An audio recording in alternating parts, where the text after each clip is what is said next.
Hey guys, so Phil is back with another tutorial. So first things first, I added a ammo system. Let's spawn a couple of crates. So check out the ammo count on top. I can shoot some, I'm getting a different amount each time, and if I'm full, I can't receive more ammo. So yeah, that's that. I'll show you how I did it. Go to our blueprints and guns and open the weapon ammo. I just added a cube, simple cube, made it a physics body with a custom collision 12 block, and I added a new event on component hit which we can view. So if the third person character that hits the crate is valid, we're going to check if the weapon is valid, check if its ammo are not full, so if its ammo are different than max ammo, and if it qualifies, we're just going to get the ammo quantity, which is this function. I've made it the ammo superclass, which returns just an integer, and then hit the ammo get on the weapon instance and then destroy the ammo crate. Now, how do we spawn this? So I made a new input binding that I just called test, and I just add the 300 vector to our player's location, make transform real fast, and then just grab the current weapons ammo class, spawn actor. Be aware that on the weapon ammo class right there, the weapon variable is exposed on spawn. That's why I can access it as constructor right there, so it needs a reference to just do the callback. Now, I also made a new map, which we will call the main menu. So just that with a camera actor. That's why I have it in unlit mode so I can see it. And a blueprint sky sphere. This camera actor is just auto-activated for player 0, but on that level we've got a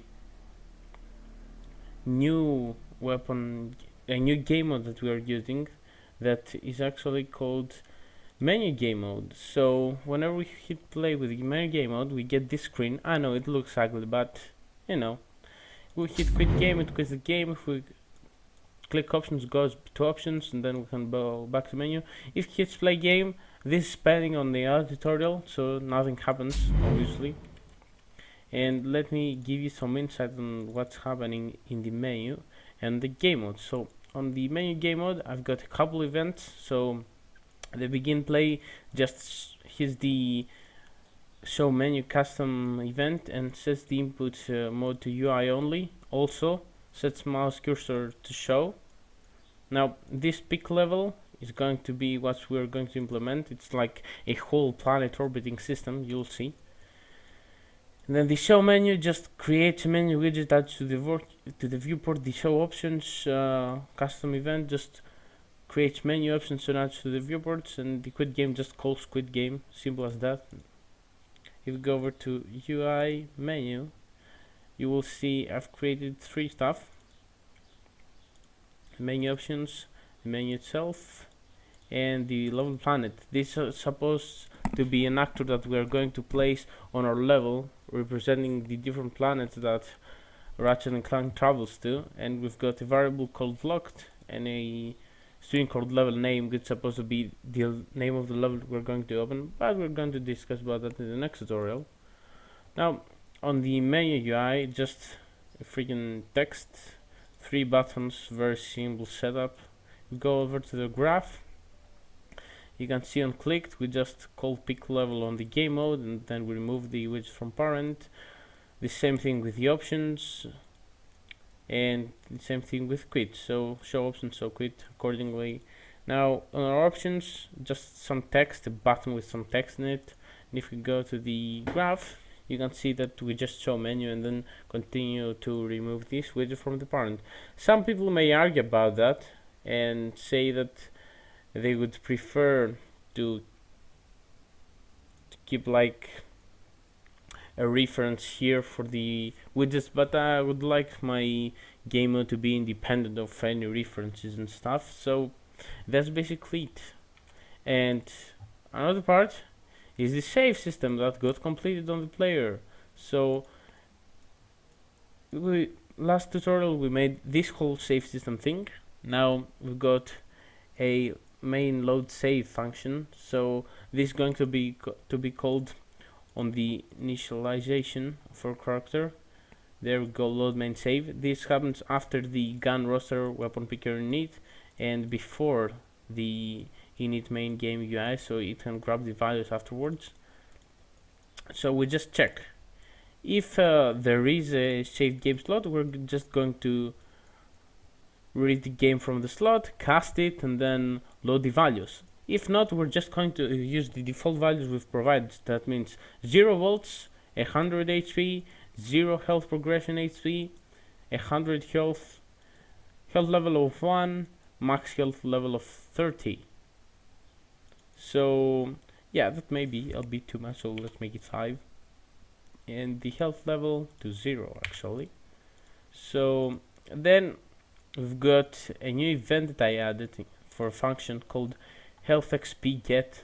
So for example, this is going to be called every time our player receives experience, which is actually only affecting his health. So we're just going to add it to our current progression XP, and that's the criteria that we determine if the player is able to level up. So if his current progression XP is greater than the current health level times 1000, so just because we added previously the current health level to 0, we're just going to need a +1 on that.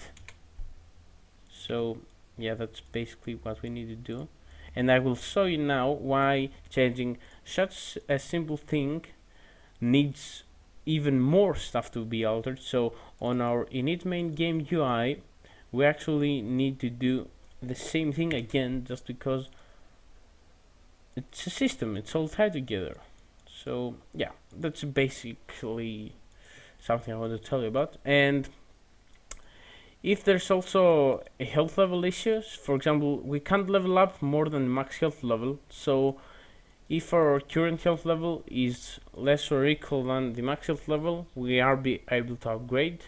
If not, we're just going to, if we are going to upgrade, we're just going to ramp up the health level by 1, set the progression XP to 0, and then just set our max health to health level times 10 plus 100. And then also set our health, because if you remember, the player's health gets replenished as soon as he levels up health with its new max health. If we don't level up, we're just going to clamp the float, so it's like, yeah, health level +1 again. God damn it. And this should actually be less or equal, because we don't want an XP overflow or the player not to level up. Exactly. So yeah, basic clamping mechanic right there. Then we will check if the gameplay UI widget is valid. We're going to update HP and update HP progression, because we just leveled up and these numbers changed. So that's the tutorial, guys, or more of a walkthrough of what I'm doing. So see you next time.